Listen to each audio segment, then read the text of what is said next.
Segundo Samuel, capítulo de número 12, diz assim um texto: o Senhor enviou a Natã a Davi. Chegando Natã, Davi disse-lhe: havia numa cidade 2 homens, um rico e outro pobre.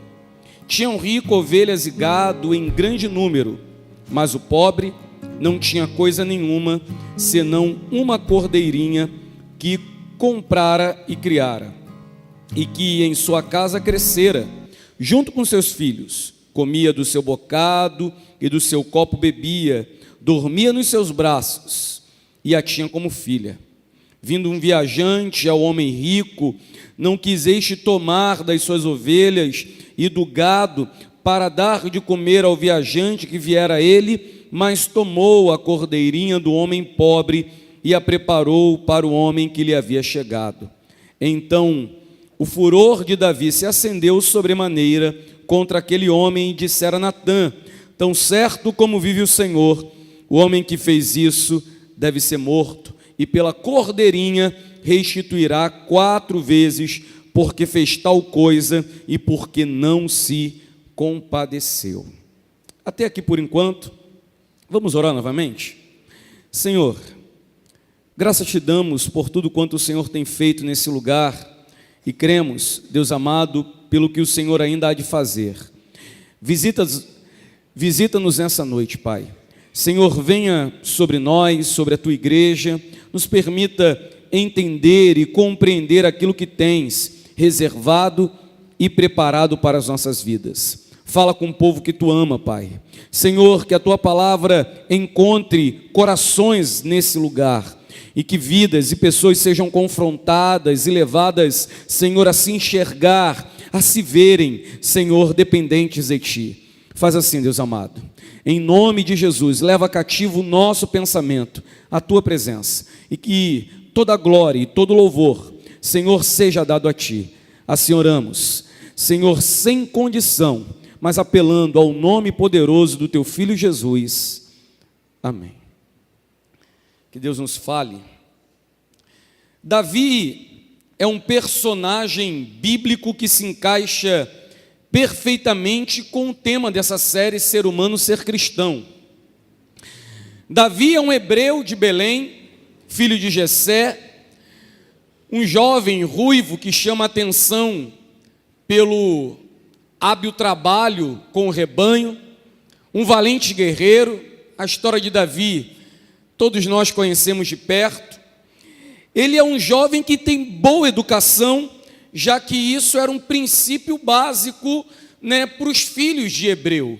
Ele conhecia a Yahvé, ele conhecia, ao Deus Todo-Poderoso, e tinha uma vida baseada, centrada sobre esse Deus, sobre os mandamentos, sobre a lei desse Senhor. Ele era músico, era pastor, era valente guerreiro, um dos melhores guerreiros que Israel já teve, um homem que mata gigante, não apenas um, ele mata diversos gigantes, Davi é um jovem, é um homem sem igual. Ele é chamado para ser rei de Israel. Ainda quando Saul era rei, ele foi ungido por Samuel, chamado de trás das ovelhas, para pastorear o grande rebanho de Deus, que era Israel. Deus fala que ele é um homem segundo o coração dele, que ele é um homem escolhido por ele, por Deus. Tudo isso é Davi e muito mais. A história de Davi é grandiosa. Davi é o grande rei aplaudido por Israel. É um homem de peleja, é um homem de guerra, é um homem de lutas. Tanto é um homem de luta que ele é impedido de construir o templo do Senhor, porque Deus alega que tem muito sangue na mão dele, e que não seria ele, não caberia a ele a construção do templo do Senhor. Mas todavia foi ele que juntou grande parte do material que seria usado por seu filho Salomão para construir então o lugar de adoração do povo de Israel, o lugar de adoração a Deus. Davi, contextualizando, seria um grande cristão nos nossos dias. A Escritura diz que o Espírito do Senhor repousava sobre Davi. Davi era tão hábil músico, tão bom músico, que ele até acalmava endemoniado com a sua harpa. Lembra lá que Saul, rei de Israel, muito inquieto, muito perturbado, era chamado Davi para tocar harpa e acalmar o endemoniado Saul. Era um cristão excelente, era um homem, sem dúvida, com grandes habilidades. Em nossos dias, diríamos que era Davi um grande cristão. Mas o capítulo 11 de 2 Samuel e o capítulo 12 mostra um episódio não muito legal na vida de Davi. Na verdade, a gente se dá conta de um terrível pecado que ele comete. Davi foi vencido pelo seu desejo. E eu queria que você cravasse uma frase no coração, irmão, porque o desejo, ele é órfão, ateu e anarquista. Todo o desejo que temos, ele é órfão, ele é ateu e ele é anarquista. Por que essas três coisas? Órfão porque ele não vê princípios. O desejo, ele não vê ensinamento, ele não vê família, ele não vê aquilo que ele cresceu, ele não vê o lugar onde ele está inserido, ele não vê nada. Ele está disposto a passar por cima de tudo que ele viveu, que ele aprendeu, que ele se relacionou. Ele é ateu porque ele não teme a Deus, nem considera os mandamentos de Deus, ele não está nem aí para Deus. E ele é anarquista porque, afinal, ele faz tudo isso. Ele contraria tudo. Ele taca fogo em tudo. E esse desejo não é o desejo de Davi. É o desejo de todo ser humano. Todo ser humano caído, que vem da semente de Adão, como eu e você, temos desejo. E o nosso desejo é órfão, ateu e anarquista. Nós sempre queremos o que é bom para nós. Nós sempre queremos autossatisfação. Nós sempre queremos passar por cima de tudo, de todos, de regras, de princípios, para ter concluído aquilo que queremos, aquilo que desejamos. A gente não vê dia, a gente não vê hora, a gente não vê tempo, a gente vive, a gente faz. Simplesmente assim. E que Deus, irmão, sinceramente nos livre dos nossos desejos. E que Deus nos livre das nossas vontades. A gente às vezes diz, olha, eu tenho tanto desejo bom no meu coração. Irmão, você não tem desejo bom no coração. A Bíblia diz que o coração do homem é enganoso, totalmente perverso. Ele é sempre contrário ao anseio e ao querer de Deus, que é bom, agradável, perfeito. O desejo do ser humano caído sempre se resume ou se baseia naquilo que ele quer. Sempre está baseado na autossatisfação. Ele nunca está contente, o desejo sempre quer mais satisfação, mais alegria, mais gozo, enfim. Não foi diferente com esse guerreiro, com esse músico, com esse pastor, com esse rei, com esse homem segundo o coração de Deus. Segundo Samuel, capítulo 12, irmão, nos traz o desfecho da história. O final do capítulo 11, e eu já lhe conto a história, mostra que Davi pensa ter colocado tudo em ordem. Davi, quando chega nos versos 26 e 27 do capítulo 11, ele pensa que agora vai ficar tudo bem, Ele dá o jeito dele, encobre o que ele faz, e agora parece que vai tudo entrar no eixo, sem que ninguém saiba o que aconteceu. E o que aconteceu é que Davi, sendo um grande rei, tendo muitas rainhas ou mulheres ao seu lado, né, sendo fazedor de muito menino, sendo um homem rico, próspero, morando em um palácio monumental, ele um dia está passeando no palácio, no seu terraço, e avista uma mulher se banhando em cima de um outro terraço, e ele é vencido pelo desejo. Manda saber quem é, e não apenas ele quer saber, mas ele manda buscar essa mulher. Normalmente a gente olha a história e a gente só pensa que Davi é um mau caráter. Betseba também não é flor que se cheire. Pelo menos Davi a cheirou, né? Mas ela não é uma mulher de bom caráter como não era Davi. Porque ela não apenas estava, né, sem pudor, sem decência, tomando banho em um terraço, onde poderia ser vista de qualquer outro terraço, outra, ela vai e ela cede. A Escritura não diz que ela foi forçada a fazer alguma coisa, ela o fez. Isso não diminui o pecado de Davi, mas também a Bíblia não tem ela por inocente. O fato é que ele consuma o ato, tem relação com essa mulher que é casada, esposa de um soldado de Davi. E Davi percebe o que fez, então manda chamar o marido da moça, da mulher, de modo que ele manda o marido para casa, e o marido é fiel ao rei, o marido é fiel à pátria. O marido não se acha digno de entrar em casa e de se deitar com a sua esposa enquanto os seus compatriotas estão na fronte de guerra, pelejando. De modo que ele dorme na porta do rei e não vai para casa, e o rei fica indignado com aquilo. Então escreve uma carta ao seu comandante, pedindo que esse homem, esse Urias, que era esposo de Betseba, seja colocado na linha de frente, já que ele quer lutar, que ele vá logo e morra de uma vez. E assim acontece. O homem morre, a mulher chora o pranto, e o final, o verso 26 e 27, parece que Davi, ele resolve o problema. Parece que Davi entende a situação, compreende a mulher e chama agora, não, eu vou, né, consolar ela. Para o povo parece que é isso, que é um rei bonzinho, que é um rei justo, que é um rei que se compadece dos seus soldados e percebe uma viúva inocente que está grávida e o marido morreu e traz ela para o palácio.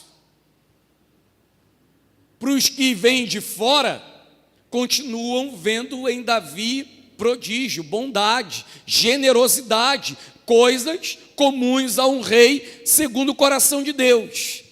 Até que na história entra um certo profeta Natã.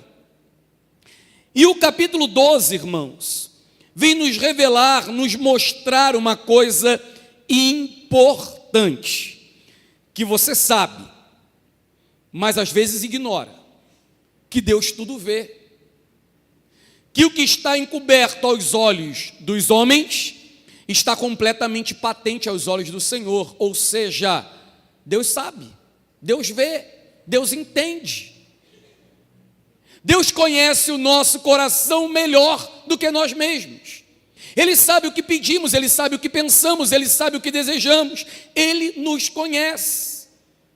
E enquanto Davi pensava que tinha resolvido o problema, Urias tinha morrido, agora Betseba estava com ele, o povo não ia entender nada, não ia saber de nada, a autoestima dele ia continuar boa, o povo ia continuar vendo como rei. O profeta Natã então adentra a sala do trono e vai conversar com o rei Davi.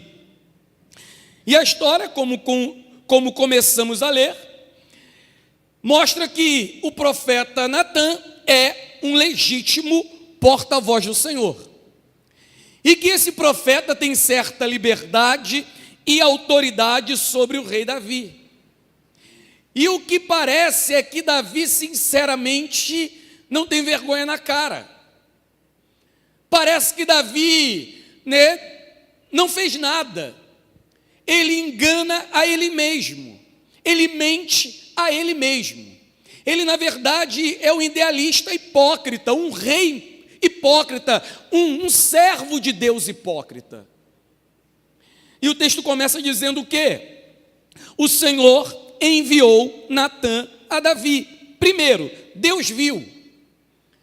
Deus sabia o que o rei que ele havia levantado havia feito. Então, envia o profeta Davi. Chegando Natã a Davi, disse-lhe: havia numa cidade 2 homens, um rico e um pobre. Ilustrando isso aqui, irmão, eu imagino que Natã entra na presença de Davi e fala: olha, eu quero te apresentar um problema. Eu quero te apresentar uma causa.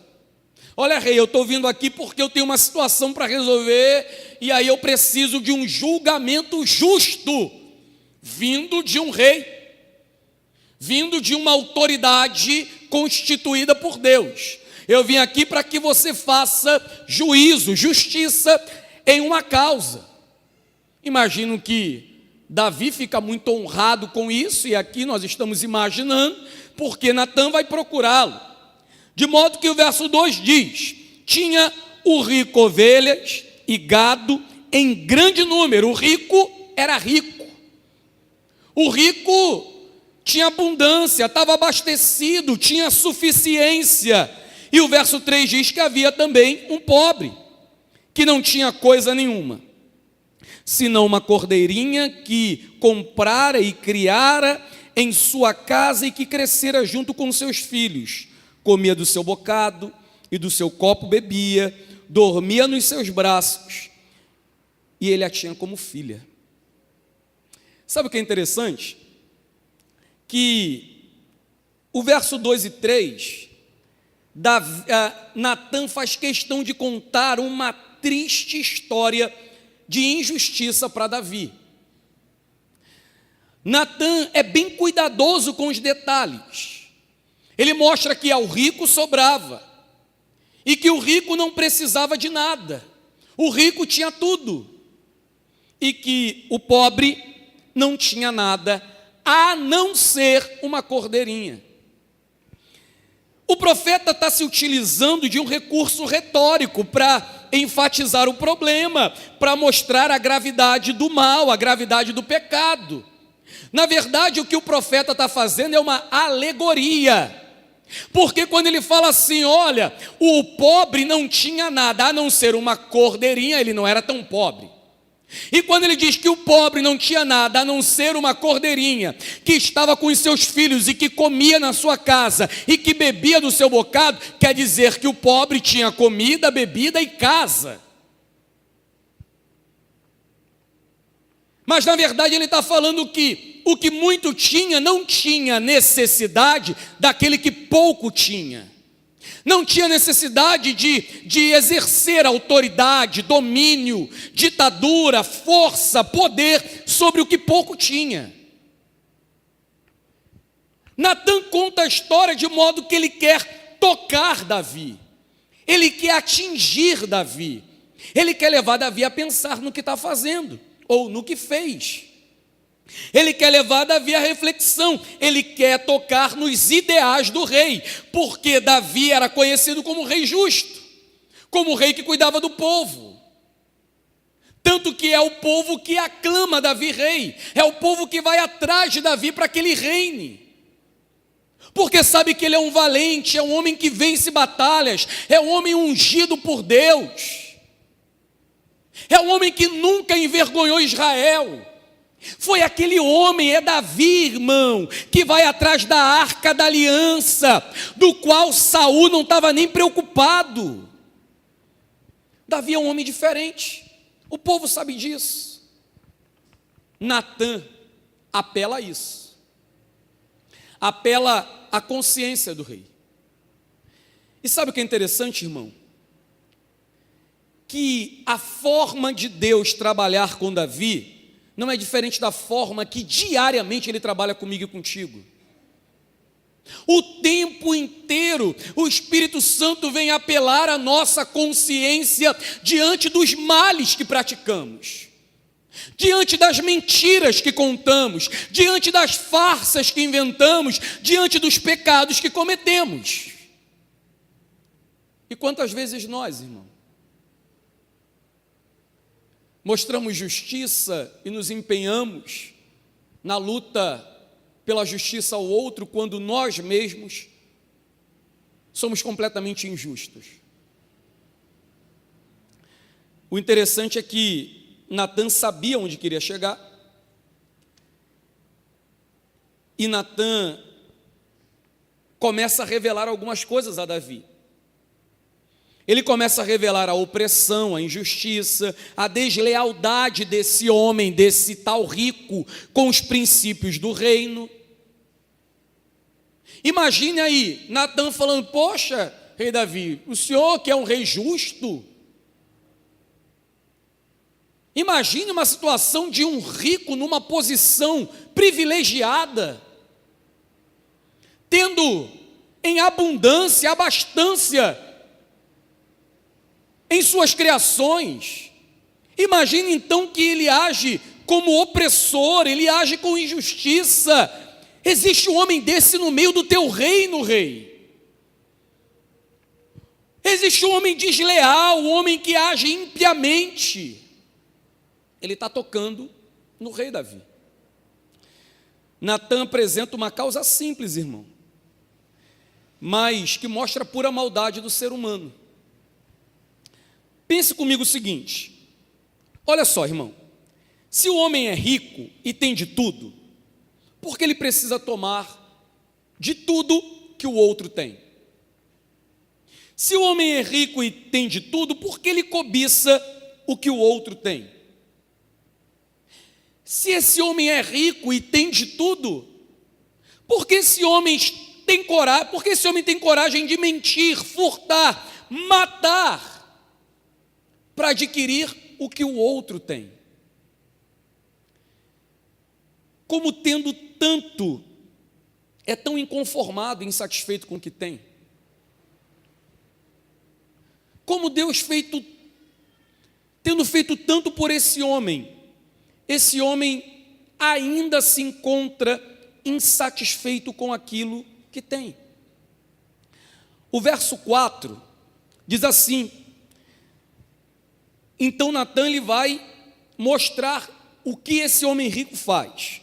Vindo um viajante ao homem rico, não quis este tomar das suas ovelhas e do gado para dar de comer ao viajante que viera a ele, mas tomou a cordeirinha do homem pobre e preparou para o homem que lhe havia chegado.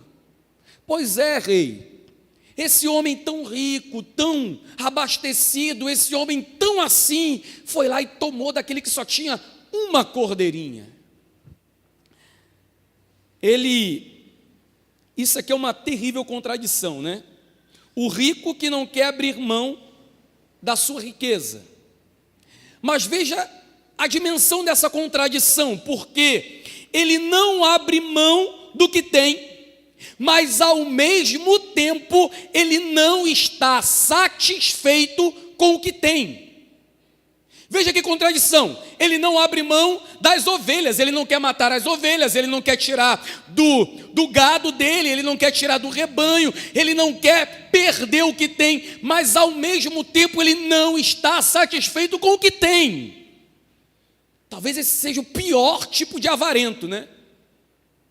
Ele não quer deixar de ser rei para ser soldado e estar na pele, né, do servo dele que está no fronte de batalha.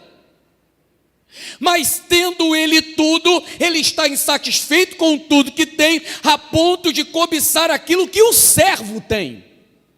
Eita Jesus! Olha a dimensão da maldade desse homem.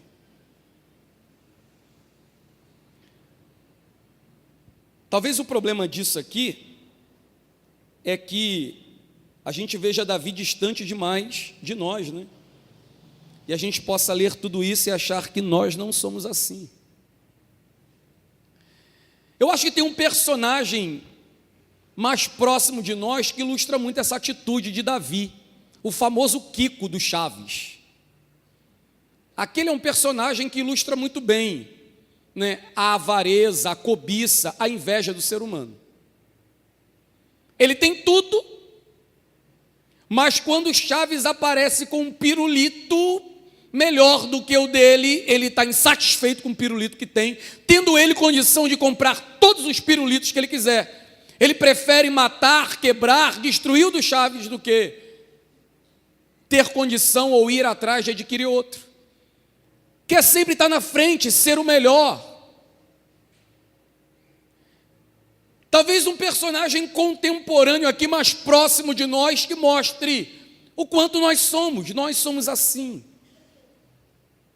E veja que Davi não é um ímpio, Davi não é um incrédulo, Davi não é um desviado, ele é o rei segundo o coração de Deus, um cristão em nossos dias, um homem de Deus, um canela de fogo, um homem que não tem vergonha de se despir e de dançar no meio do povo, diante da arca do Senhor, um homem que sabe o que é adoração, que sabe o que é louvor. Poxa vida!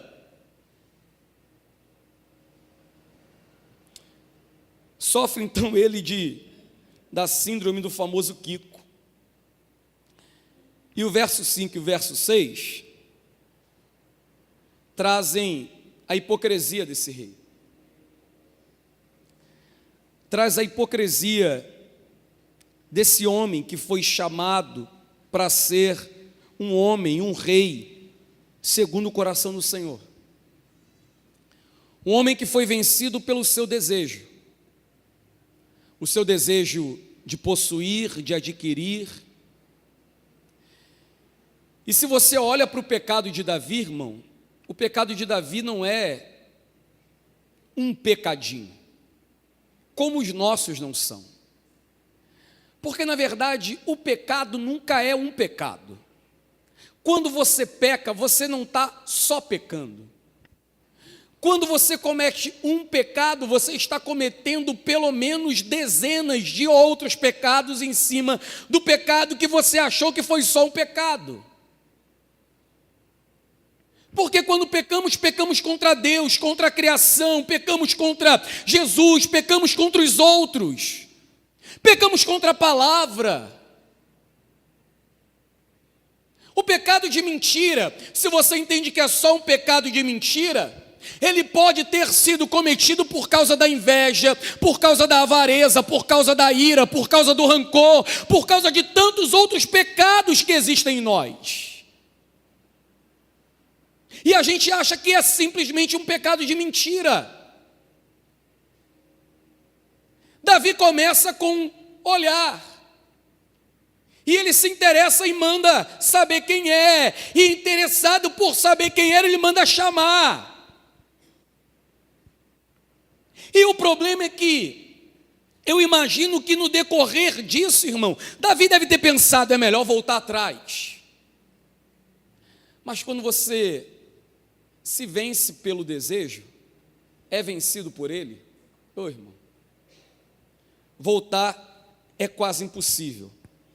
E se for possível, só pela mão do Senhor, só pela mão salvadora desse Deus, só pela graça. Só a graça de Deus consegue nos resgatar do lamaçal, da escuridão, das trevas. E o verso 5 e 6 então diz assim: então, olha que coisa, o furor de Davi se acendeu sobremaneira contra aquele homem. Olha que coisa, irmão.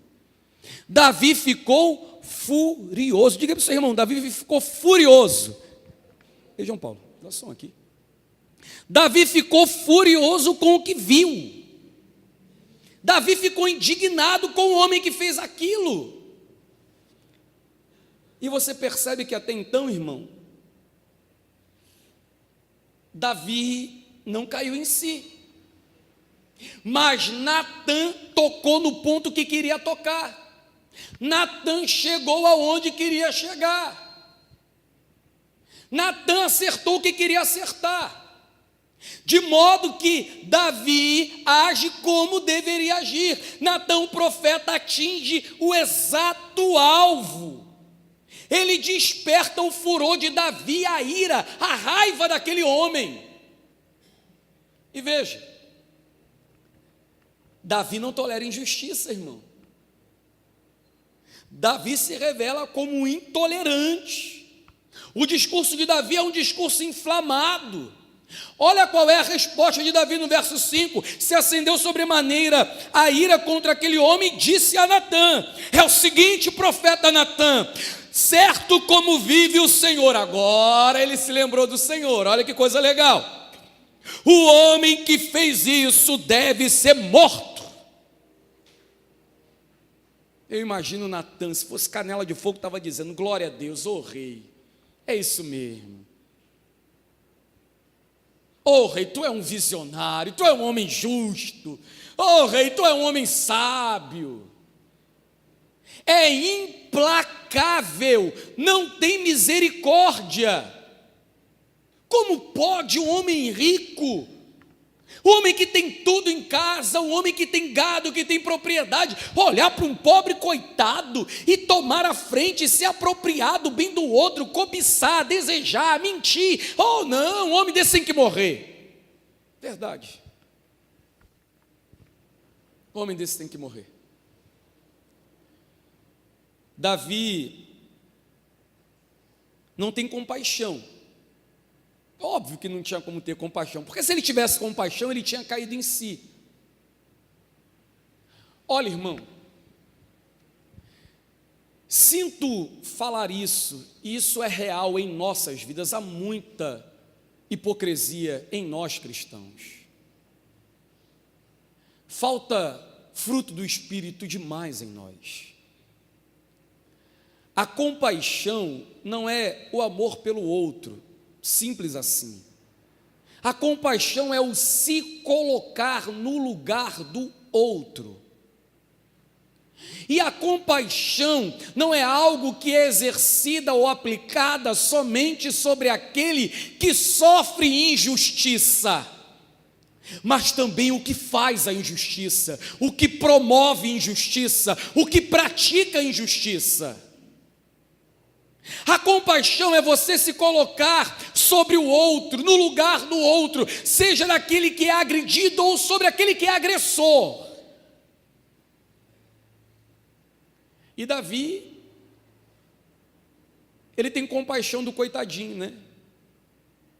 Ele tem compaixão do pobre, pelo menos finge ter. Mas imagine se Deus fosse pesar Davi do jeito que Davi pesou o homem. Imagine se Deus fosse agir com Davi do jeito que Davi estava pensando em fazer com o criminoso que fez um negócio desse. Imagine isso. Davi vai relatar essa história aqui mais tarde, irmão. Ele vai compor uma canção para isso. E ele vai dizer que não tem Deus como esse. Esse Deus é um Deus sem igual. É um Deus que com ele há perdão, e é por isso que ele é temido. Ele não é um Deus que se ira eternamente, ele não é um Deus que se mantém irado, é um Deus compassivo, é um Deus de compaixão. Contigo há perdão, e por isso tu és temido. Davi quer justiça. Davi quer mais, diz o verso 5. Verso 6, ele diz assim, ó: e pela cordeirinha restituirá 4 vezes, porque fez tal coisa e porque não se compadeceu. Olha, compaixão. Agora, pensa o seguinte, imagine a cara de Natã para Davi. Porque Natã estava diante do criminoso, diante daquele que brincou de Deus e desmereceu, desonrou o Senhor. Natã está diante dele, e ele não tem como restituir o que fez. Ele não tem como devolver 4 vezes aquilo que roubou, porque ele não apenas roubou, ele matou. Ele não apenas mentiu, ele mentiu. Ele usurpou, ele desejou, ele adulterou, ele matou. o seu conservo pela espada do seu inimigo. Olha o que Davi fez, irmão. Como ele não tem coragem de matar para que a sua mão não se suje, ele mata o seu servo pela espada do seu inimigo. Olha a gravidade do problema. E aí vem então o início do desfecho disso. Esse Davi, o rei, vê o cara como um mau caráter, um filho da iniquidade. Perceba que não há perdão para isso. A única coisa que esse cara tem que fazer antes de morrer é restituir o que roubou. É mais ou menos assim, é o seguinte, Natan, vou dar ordem aqui ao meu exército, aos meus soldados, eles vão lá, vão tomar o que esse indivíduo fez, vamos restituir 4 vezes aquele roubou, e depois a gente passa o cerol nele. Ele vai morrer para não agir mais assim com ninguém. E aí vem o verso de número 7, que Natan está diante do rei. Diz então Natan, diz a Davi. Natan é o grande profeta, irmão. E eu diria que um profeta até um tanto irreverente, né? Descontraído. Ele parece dizer para o rei: rei, sabia que você era justo. Olha, rei, eu lhe trouxe essa causa porque eu sabia que o Senhor agiria rapidamente. O Senhor é veloz no seu julgamento, não tem prazo, não tem demora. Por isso, quando eu soube do que aconteceu, quando eu fui informado, eu vim correndo lhe relatar. Estamos, óbvio, ilustrando isso. Davi deve ter falado: pois bem, vamos parar de conversa e vamos atrás do homem. Não, rei. Eu sabia que o Senhor seria justo no seu julgamento, eu sabia que o Senhor ia julgar isso com justiça. Eu me apressei, eu me adiantei, e o homem veio, está aqui, e o rei: que bom, cadê? É você. Tu é o ser humano que fez isso, é tu, Davi. Tu é o homem que fez isso, tu é o ladrão, tu é o mentiroso, tu é o rico que roubou do pobre, é você. É o que diz o verso 7. Tu és esse homem. Assim diz o Senhor para você, Davi, o Deus de Israel: eu te ungi rei sobre Israel e te livrei das mãos de Saul. Deus apela à memória de Davi. Já, Davi, que você não teve consciência, já que você vem com essa balela de compaixão,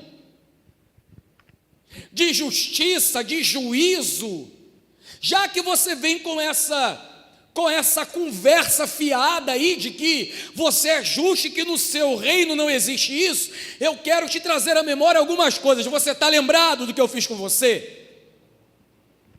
Olha o que ele vai dizer: você está lembrado do que eu fiz? Eu te ungi rei sobre Israel. Você não passava de um pastor de ovelha. Eu te levantei, é o Senhor que está dizendo a Davi. Eu te livrei das mãos de Saul. Verso 8: dei-te a casa do teu Senhor e as mulheres de teu Senhor em teus braços. Eu matei Saul e te entreguei o reino dele. Tudo que ele conquistou, tudo que ele adquiriu, eu entreguei nos teus braços. As mulheres de teu Senhor, tudo que você podia imaginar estava diante de você, Davi. E o Senhor fala mais: olha,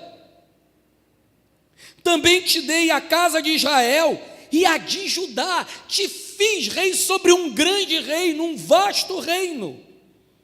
E se isso fora pouco, eu teria te acrescentado tais e tais coisas. E se você, porventura, Davi, tivesse falado: Senhor, vamos expandir o reino, eu estava contigo, Davi. Senhor, vamos, certamente se faria. Eu te faria, ou eu te daria tais e tais coisas, não te deixaria faltar nada. Oh, Davi, eu te livrei de leão, eu te livrei de gigante. A gente sempre atribui aquela vitória a Golias, a Davi, mas o próprio Davi atribui a vitória a quem de direito é, a Deus, ao Senhor dos Exércitos. Se você vê a mim lutando como um animal, com pedra, eu vou a ti em nome do Senhor dos Exércitos, ele vai lutando em nome do Deus Jeová, e ele atribui essa vitória a esse Deus. Fui eu que te fiz vitorioso, fui eu que te fiz crescer, fui eu que te abençoei, fui eu, Davi. Você não está lembrado do que eu fiz sobre a sua vida? E olha, verso 9: por que, pois, desprezastes a palavra do Senhor, fazendo o que era mal perante Ele? E olha, imagine que aqui tem duas coisas interessantes. Você vê que o pecado se dá em duas dimensões: a dimensão vertical para com Deus, e depois a direção horizontal para com os homens. Primeiro Deus fala: você me desobedeceu, você me desonrou, e fez a Urias. Ô Davi, a Urias, o heteu, feristes a espada, e a sua mulher tomastes por esposa, depois de o matar com a espada dos filhos de Amon, teus inimigos. Como fizeste um negócio desse, Davi?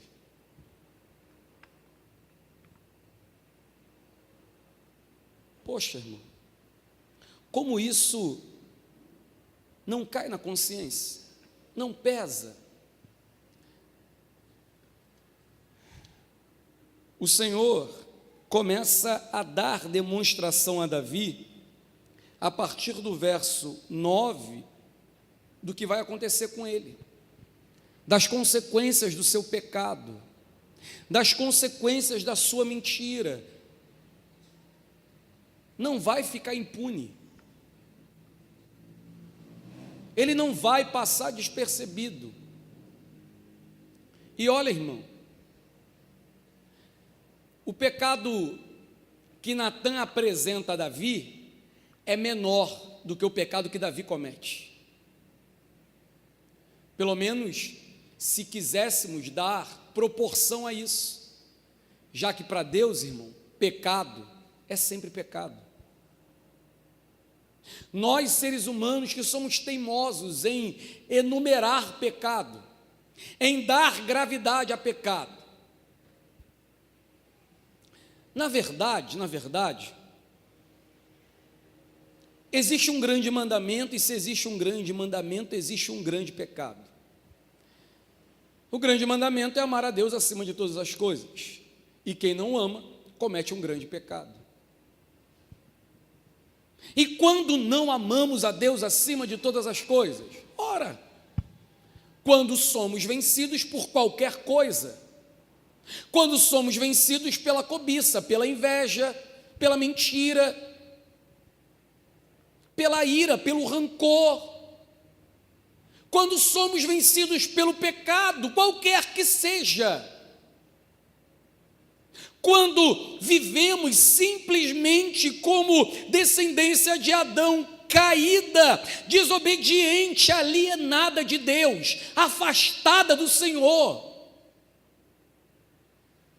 quando andamos na carne, satisfazendo os desejos da carne, e não andando no Espírito, fazendo a vontade de Deus. Veja que coisa, irmão. Deus vai falar no verso 10 para Davi: agora, pois, Davi, não se apartará a espada jamais da tua casa, porque me desprezastes e tomastes a mulher de Urias, o heteu, para ser a tua mulher. Assim diz o Senhor: eis que da tua própria casa suscitarei o mal sobre ti, e tomarei tuas mulheres à tua própria vista, e a darei ao teu próximo, ao qual se deitará com elas em plena luz deste sol. Porque tu fizestes em oculto, mas eu te farei isto perante todo Israel e perante o sol. Então disse Davi a Natã, e aqui é o ponto interessante disso tudo. As consequências são trágicas, irmão. Davi, você fez as escuras, não foi? Você é daqueles que faz quietinho, né? Você é daqueles que faz sem ninguém ver, não é? Pois é, Davi. Ô, Davi, eu vou fazer para todo mundo ver.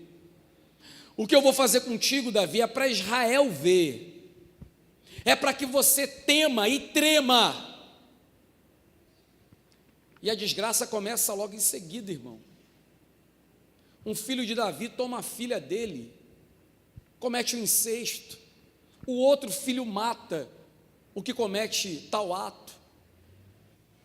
O filho de Davi arma um golpe contra Davi, tentando tomar o poder, o reino de Davi. A desgraça está armada. O reino só consegue se manter firme, unido até Salomão. Depois de Salomão, o reino é esfacelado, dividido. Os filhos de Israel vivem em guerra. Não temem, não valorizam, não confiam no Senhor. Logo serão levados cativos. Tudo por causa da brincadeira com Deus, irmão. Do desejo que desconsidera Deus, do anseio pelo pecado, que não considera a mensagem, que não leva em consideração as pessoas, o próximo, o sentimento. E o problema do pecado estar dentro de casa e de se ocultar isso, como que se tivesse, fazendo algo bem a si mesmo. Deus fala, você fez em oculto, legal, eu vi, e eu vou trazer a luz. Davi revela o típico ser humano caído, que é sempre vencido pelo desejo, que sempre luta e que sempre busca o que quer, sendo que o anseio, o desejo do ser humano caído, ele é sempre contrário a Deus. Talvez é uma coisa que você não entenda, irmão, mas o simples fato de você desejar Deus não vem de você. O João Paulo começou lendo o texto de 1 João, não foi 1 João? E aquilo é tremendo. Você vê que Deus está no princípio, e os que eram seus não conheceram, mas todos quantos creram dele, deu-lhes o poder de serem chamados filhos de Deus. Mas os que são feitos filhos, não são feitos pela vontade própria, não é pelo sangue, não é pela carne, mas é por Deus que os faz. Portanto, a vontade, a ansiedade, o desejo de gozar da glória de Deus, não é algo que está aqui em mim, é algo que vem de Deus para mim. De modo que todo o meu desejo é caído, todo o meu desejo é corrompido. Se eu anseio o que é bom, esse bom anseio é de Deus e não meu, porque eu sou descendência de Adão. E Davi é um típico exemplo disso. Um homem que sobre ele repousava o Espírito do Senhor. Um homem que sobre ele repousava o Espírito do Altíssimo. Um homem que fazia belíssimas composições, guerreiro, valente, rei. Mas que, diante do desejo, se esquece de tudo. Não se lembra de nada. E diga se nós não somos assim como quando pecamos, irmão? O pecado tende a enfraquecer a nossa mente, o nosso coração.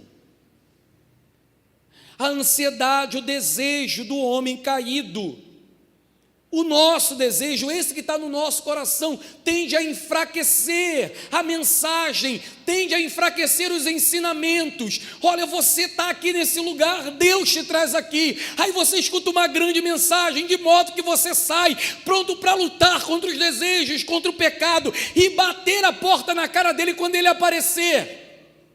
Mas na hora, no minuto que você segurar a maçaneta e abrir a porta para espiar o que está do outro lado, não tem jeito, você vai se esquecer da mensagem, você vai se esquecer do ensinamento, você vai se esquecer de Deus. Você vai se esquecer de tudo que você cantou nesse lugar. Se você se deixar ser vencido pelo pecado, você não vai se lembrar que você é casa, que você é lugar de Deus, que você é habitação de Deus. Você não vai se lembrar que você levantou o bracinho e balançou. Você não vai se lembrar que você glorificou. Você não vai se lembrar que você chorou. Você não vai se lembrar do que Deus fez por você. Você não vai. Você vai se esquecer da salvação, você vai se esquecer do amor, você vai se esquecer da cruz. Pior, você vai anular o sangue de Jesus sobre você, embora nada anule. Anular no sentido de que diferença faz? O que importa? E veja, como é importante tornar isso claro. Você não precisa ser vencido pelo adultério para se esquecer de tudo isso. Você pode se esquecer de tudo isso quando é vencido pela simples mentira. Você pode se esquecer de tudo isso quando você é vencido pela diária avareza, cobiça, e por qualquer outro pecado que por falta de vigilância te derruba tão facilmente, nos derruba tão facilmente.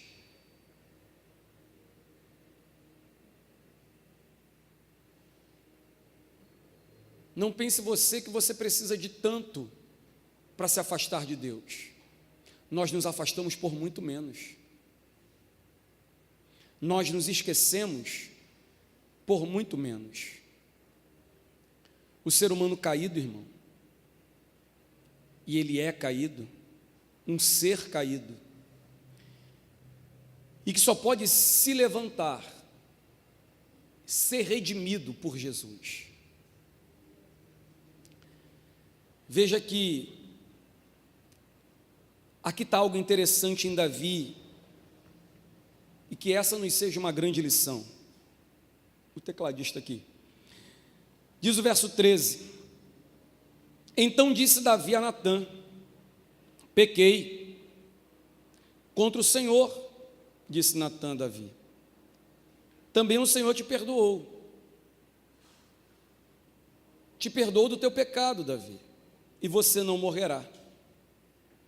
Mas posto que com isto deste motivo a que blasfemassem os inimigos do Senhor, também o filho que te nasceu morrerá. Então Natã foi para sua casa. Que homem esse profeta Natã! O cara anuncia a mensagem, confronta o grande rei de Israel, o cara que mata em nome do Senhor com uma funda e uma pedra, um gigante, o cara que vence numerosos exércitos e que não teme a ninguém. O profeta entra, entrega a mensagem, confronta o rei e vai para casa. Tchau, rei.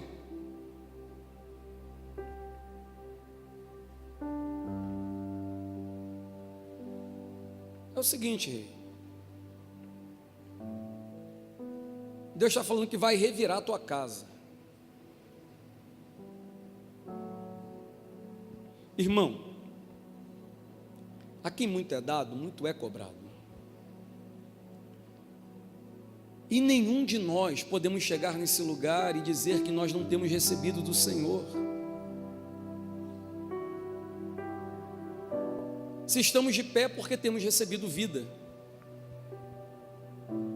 saúde, alegria, contentamento, enfim, temos recebido tanto. E quantas vezes não nos contentamos com aquilo que recebemos? Diante da confrontação, Davi não tenta se justificar, diferente de alguns de nós, né? Davi não tenta apresentar uma lista justificável do seu pecado. A resposta é clara: pequei. Eu fiz.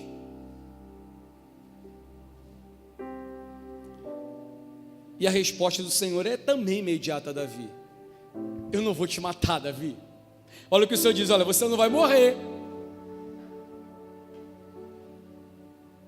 Tu queria matar, não era? Não era esse o juízo justo, de um rei justo, de um reino grandioso? Pois é. Existe um rei no céu. O seu reino é magnífico, imensurável, imenso, eterno. Já que imenso parece ter tamanho, né? Eterno. É o rei de toda a eternidade. E diferente de você, Davi, ele é completamente justo, de modo que não pode ver o mal. Ele não pode ver o mal, porque ele é santo, completamente perfeito. Nele não há variação, nele não há dúvida, ele não muda. Ele é santo e sempre será, justo e sempre será, bom e sempre será. E olha, e esse rei tem compaixão de ti, Davi. Esse rei não vai te matar. Deus te perdoou, você não vai morrer.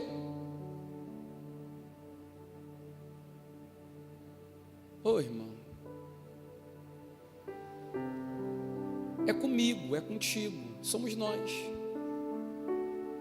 os seres humanos caídos, com a imagem do Criador manchada, deturpada, mas que ao invés de receber a justa punição, ao invés de receberem o cálice da ira, recebem de Deus compaixão, recebem de Deus amor. Ao invés de receberem justa punição pelo pecado, recebem de Deus misericórdia, recebem de Deus perdão. Oh meu Deus, não tem Deus como esse, irmão. Todos nós somos como Davi, pecadores, seres humanos caídos, que embora possamos fazer proezas em nome do Senhor, talvez você estava com um filho enfermo e impôs as mãos sobre o seu filho e Deus curou, ele ficou bom. Talvez você viu alguém precisando de ajuda e você se colocou como um servo de Jesus e ajudou, e abraçou, e amou, e cooperou, e fez tanta coisa boa para tanta gente em nome do Senhor. Mas eu quero lhe dizer que isso não lhe isenta de pecado. Não quer dizer que o bem, a bondade que fizemos em nome do Senhor, as proezas que realizamos em nome de Jesus, irmão, vai nos isentar de pecar contra Ele nas mínimas coisas.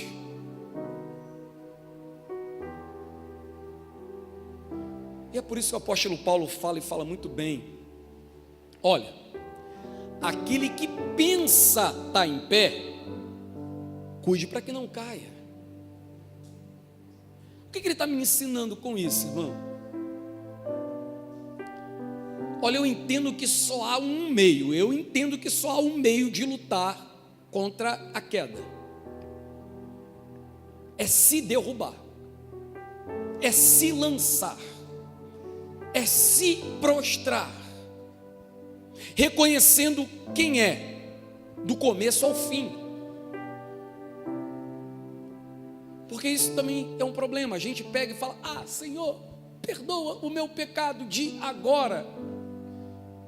Oh, Senhor, perdoa o que eu fiz nesse momento. Eu não quero mais fazer, mas você vem fazendo há tanto tempo. E você vai fazer já já. Basta o desejo aparecer e lhe convidar.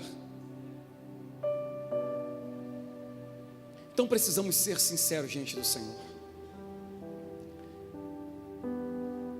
Quando penso em prostrar-se, lançar-se a Ele,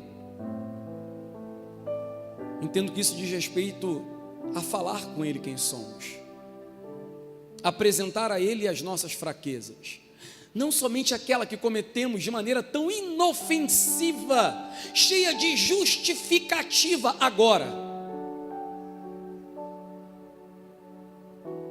mas essa de agora que vem sendo carregada e trazida por tanto e tanto tempo, e a gente só tende a apresentar o problema agora, foi já, nesse momento. Se achegue a Ele, irmão. Esse é o Deus que nos faz verdadeiramente humanos, porque quando você pensa, sou humano, você precisa completar essa ideia. Você precisa dizer, sou caído, porque você não é ser humano, você é caído. Você só pode ser humano se você estiver em Jesus, porque só Ele é homem, só Ele é um ser humano perfeito. Você é um ser humano não perfeito.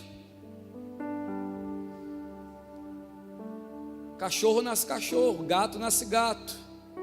Você nasce caído, precisando de Jesus, precisando de salvação, desde o começo da sua existência até o final dela. Não tem um dia sequer da sua vida que você não precise de Jesus. Um dia sequer. Um dia sequer. Vamos pôr de pé e orar.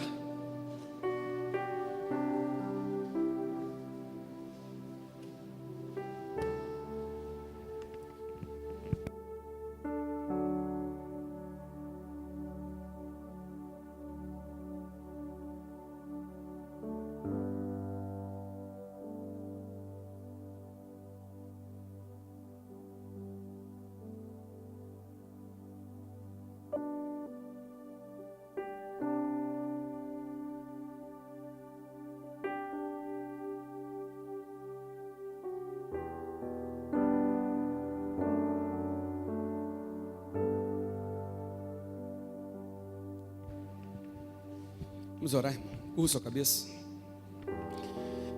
Você tem a oportunidade de se chegar ao Senhor nessa hora.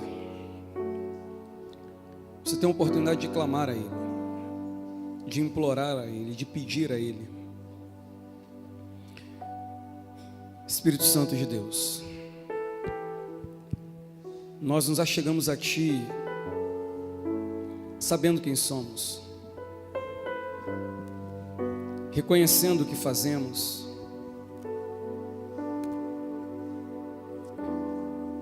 nada está encoberto diante de Ti, Deus. Aleluia.